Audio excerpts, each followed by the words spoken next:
How do you become the third richest man in the world? By becoming one of, if not the greatest investor the world has ever seen. Good afternoon, ladies and gentlemen. My name is Brandon Combs. And I'm Nicholas Strom. And today we're going to present to you Warren Buffett and how he uses sociology and his investment strategies to become one of the wealthiest men that anybody knows. Now, who is Warren Buffett? Warren Buffett was born August 30th, 1930 in Omaha, Nebraska. Omaha, Nebraska is Warren Buffett's identity. It's where he was born, it's where he went to college, and it's where he eventually took over Berkshire Hathaway and his legacy. At the age of 11, he made his first stock investment. He bought this stock at $32 a share. What then happened was the stock dropped down to $27 a share, but he wasn't irrational. He held on to it, and it eventually surpassed back $32 up to $40 a share, where he then sold to make a profit. You might be thinking to yourself, that's wonderful. At the age of 11, that's a brilliant achievement. But what then happened was it went from 40 and within a few weeks shot up to $200 a share. Now, don't be down about yourself, because eventually he went on to become a billionaire. But what this taught him was that there was so much that he didn't know about the world of investing, and that there was so much that he needed to teach himself, such as patience, the charts, the technical analysis, the fundamental analysis. The world is just immense, but he eventually came on to conquer it. He then went on to obtain his bachelor's at the University of Nebraska, followed by receiving his MBA at Columbia University. From there, he went on to become the majority shareholder of Berkshire Hathaway. Berkshire Hathaway is actually a textile company, which a lot of people don't know. They know it as the company that Warren Buffett is the CEO of. If you could go on, please. This shows the top 10 positions that Berkshire Hathaway now owns. Now, the thing to realize is you see Coca-Cola, Wells Fargo, IBM, all companies that you know so well because they're so engraved to our culture. What he did is he bought these stocks about the time that he became into power of the company, about 1964. And what he did is he just buys these companies and he holds. He doesn't sell any of these because that's his strategy. It's what he learned through trial and error of going through the world of investing, that if you just buy and hold, in the long run, you'll make a profit as opposed to buying and selling. Now let's tie him into sociology, because that's what we're here for today. The first theory that I would like to tie him into is conflict theory. Now I say that I want to tie into because my colleague here has an opposing theory that he likes to tie him into, but in actuality, I think you could tie Warren Buffett into any sociological theory that you could possibly think of, because he's so adept to that world. And there's so many ways that you can tie it back into the world of business and finance. Anyway, let me get to conflict theory. Conflict theory holds that social order is maintained by domination and power, rather than consensus and conformity. How can I relate this to you guys? For example, take our government and take us, the people. Take corporate executives and the low-level employees. Take the upper class compared to the lower class in their income. It's all about the people that are in power and doing whatever it takes to stay in power. And I think you know that so well by the just disorganization and the anger towards our government, or the way some corporate executives don't treat their employees the right way. But what Warren Buffett understands is that the business world is incredibly competitive. And of course, as an investor, you want to go into the companies that are going to be the most competitive. If they're on top of the sector that they're in, he wants to be in a company that's going to stay on top. If he looks at a company that sees huge prospective growth, he's going to do all that he can to make sure that they become on top and stay on top, because that's where he's going to make his money. Now, my colleague's going to present an opposing theory, which actually, it's hard to vote for either one just because they're so well intertwined into the way he invests. If you want to go into further explanation. Of course. So Warren Buffett and the functionalist theory. The functionalist theory states that each part of society contributes to the society as a whole in such a way that it makes it function better, almost to a certain point of perfection. So Warren Buffett knows that businesses function much like society in this way, from the CEO all the way down to the janitor. All right, so an example of this would be, you have the janitor who cleans, he keeps everything sanitary. And then you have the workers who use the environment in which the janitor cleans. They stay happy and they stay healthy that way. And happy and healthy workers means a more productive environment. And with a more productive environment, you yield higher profits. And with higher profits, you just yield a better business. And these are the kinds of businesses that Warren Buffett knows and the ones that he invests in. Because he knows that not only do they have that strong management from the conflict theory point of view, but he knows that that management treats everyone underneath them very well. Everyone is on the same page, and because of that, they can all make sure that the business operations flow smoothly and essentially as, flawless as possible. So leaving the macro theories, we move on to a more micro theory of this that Brandon's going to go back to in just a moment, and it's going to be called rational choice theory. What is rational choice theory? Well, I think you could take a pretty good stab at it just based on the title. But to give you a more defined term, an economic principle that assumes that individuals always make prudent and logical decisions.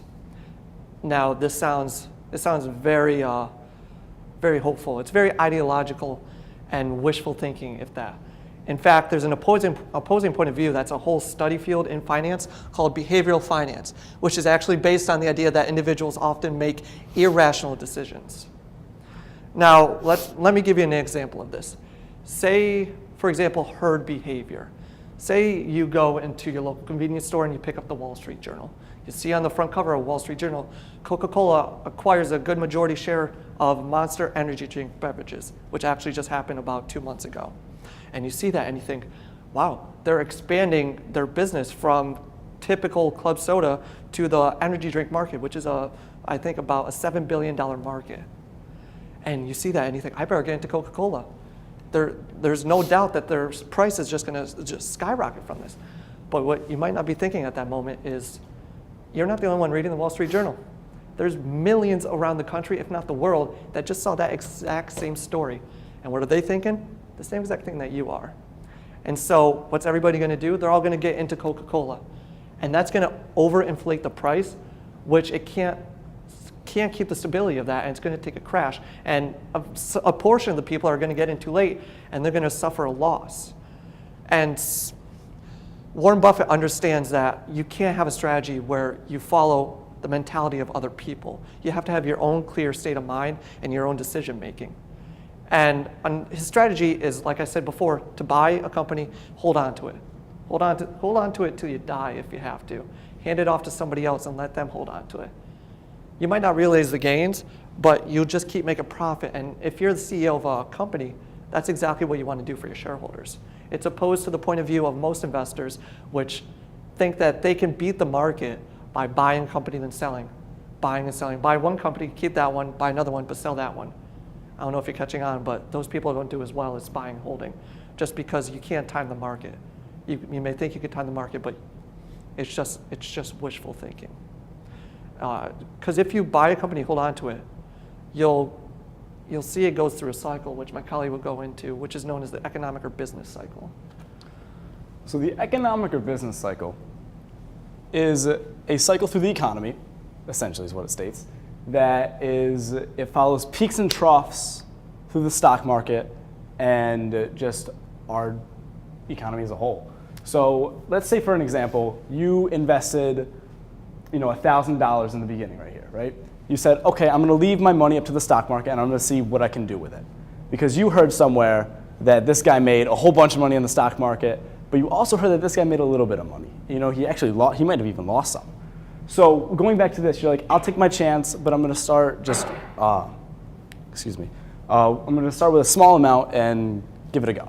So you start off, right? And let's say you buy on the peak when everyone else is buying, and you're like, all right, I'm making money, everything's going up, and then shortly after, you just in a snap, you're like, oh my gosh, what happened? And our economy takes a downturn. That's called a recession, right? And we're heading towards a trough. On this is where the most people panic. And when they panic, they sell out. And selling out is really what happens to the majority of people.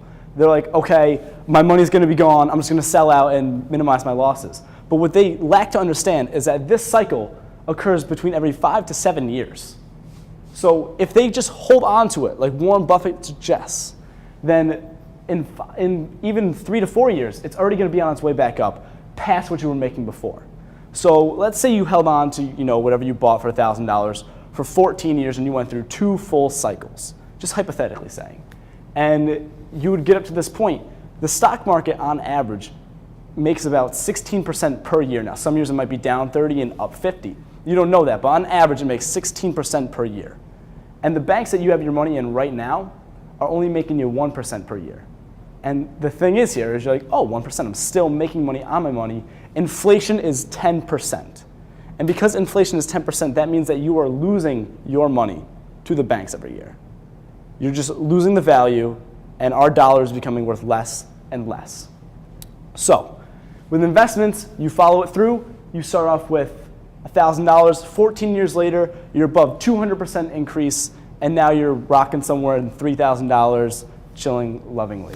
And you can actually see that the stock market was better since you held on to it instead of buying and selling and buying and selling and so on and so forth.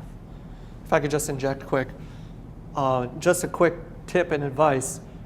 Any losses that you experience while you own a stock, they're not actual losses until you sell the stock. So that red number that you have isn't actually red until you sell the stock. They're not realized yet. So if you just hold on, you haven't actually realized any losses. And when you go back green, theoretically, you also haven't realized any gains yet until you sell. But a lot of people have that mentality that if it's down, I actually lost money. It's all on paper. It's not real yet. And that's the important thing that you have to remember. All right. So moving on to the symbolic interaction theory. This is a theory that heavily relies on, society and how we interact with each other and the products that yields. So in the business world, you could have, a business that comes up with a great idea and, it gets adopted by us. These are status symbols such as, as you can see up here, the polo, right? Anyone that wears Ralph Lauren and polo, you think, wow, they take really good care of themselves and they buy those things, so you think like that.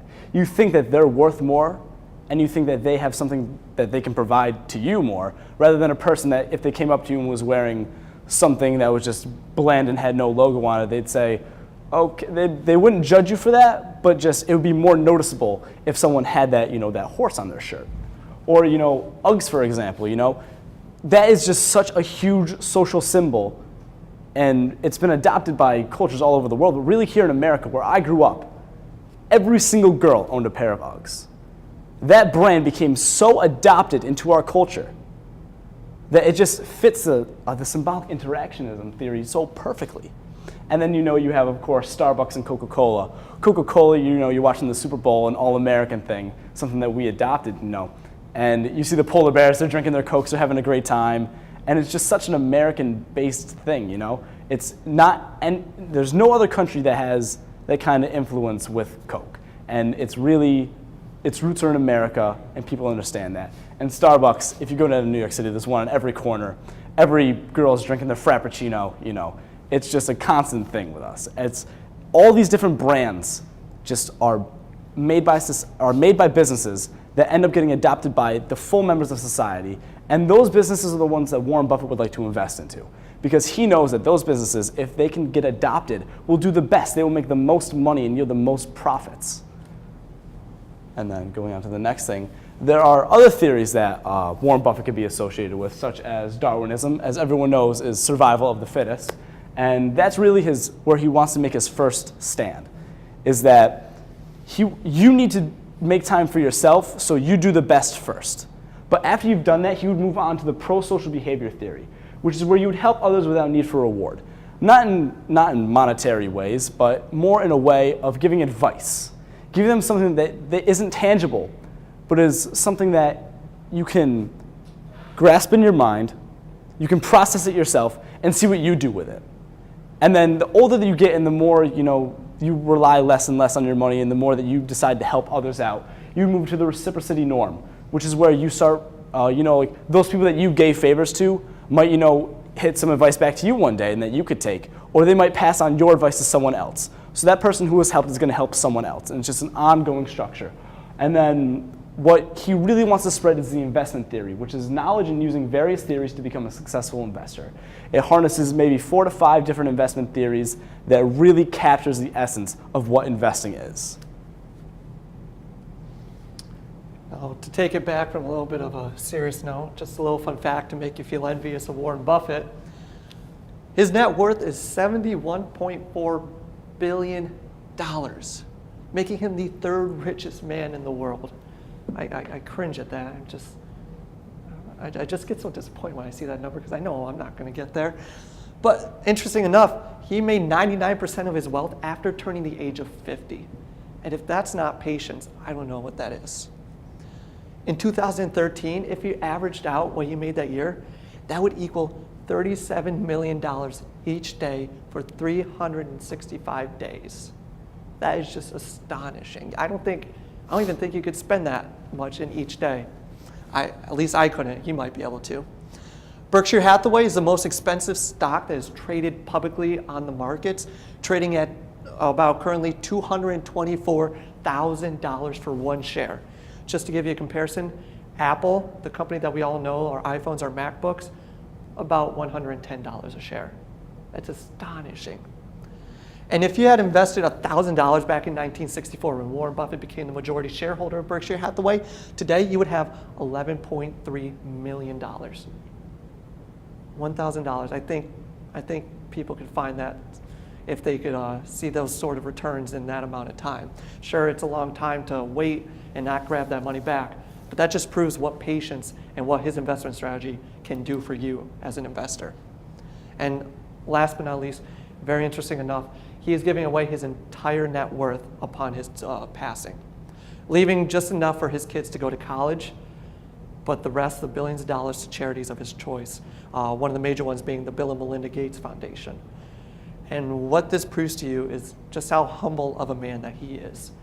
Because the way I see it is, I believe Warren Buffett saw that he would be successful in life, but I don't think he saw himself becoming this successful. And this is why I believe he's so humble, so down to earth. And it shows, it just shows how being so rich and so wealthy and so powerful in our world doesn't mean that you have to put yourself above everybody else. You can stay down to earth. You can be living just like one of us, which you'll see in a picture next. And it keeps you just a real human being. Capitalizing on just being down to earth. Take a look at this, guys. You have Warren Buffett's house right now versus Bill Gates' house. And this just shows how modest of a man Warren Buffett really is. With all the billions that he's worth, just 2 places behind Bill Gates in the world's richest list. You know, he lives like a basic person. He lives so modestly, and Bill Gates is just so extravagant with his money. It's incredible to think of just how he's so homegrown, Warren Buffett, and Bill Gates is just so different from when he started, you know? I mean, interesting enough, Warren Buffett built his house actually. And in his house, he only has one computer, one cell phone. It's not like he has some house in Malibu that he's hiding. This is it. He really doesn't like to show off his money. I don't know if that I would consider that a waste of a gain of wealth, but I guess not, because it is going out to all these charities, and I applaud him for that. I think it shows really good character. It really does. Especially not to have 4 docks for boats. one for almost each day of the week. And then finally, I picked this quote because I thought it was really pertinent to who he is. I made my first investment at age 11. I was wasting my life up until then. And I think that speaks to anybody that's ever considering getting invested, is that the longer you wait, the less time you have to become more successful. Yes, he did gain all his wealth after the age of 50, but it wasn't as if he was doing nothing up until then. He was working and grinding the gears and getting everything going and trying to get the set strategy to find out what worked, trial and error, this and that. And it all started at that young age. And that can go out to everybody in here, everybody that's watching. Start as young as you can, because the younger you are, you can take more risk. The older you get, you want to be more conservative because you don't want to really risk your retirement or whatnot. So get in early, find out what works for you, because it's not the same for everybody. Maybe you'll find that buying and selling works for you. There's no rule book for investing. Warren Buffett doesn't have a rule book. He created his own, and it happened to work for him. Carl Icahn had his own, and it worked for him. So it's just about finding what you're doing that works to be successful, like he has. I hope that you have made some connections and become really fascinated in the world of investing and Warren Buffett and his ties to sociology. I'd like to thank you for listening today. My name is Brandon Combs again. And I'm Nicholas Strom. And have a wonderful rest of your day.